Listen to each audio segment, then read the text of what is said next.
wa jamii.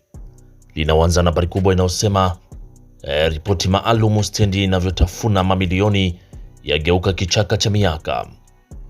Katika ripoti maalum kwenye gazeti lako la Nipashe kuna habari inayosema stendi iliyotafuna mamilioni yageuka kichaka cha miaka. Habari inaendelea ukurasa wa 8 kwenye gazeti lako la Nipashe.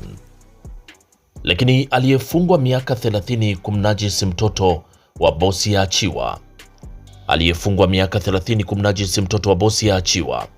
Lakini Yuda serikalini, kauli tata ya mbunge CCM ya waibua Bagonza na Lema.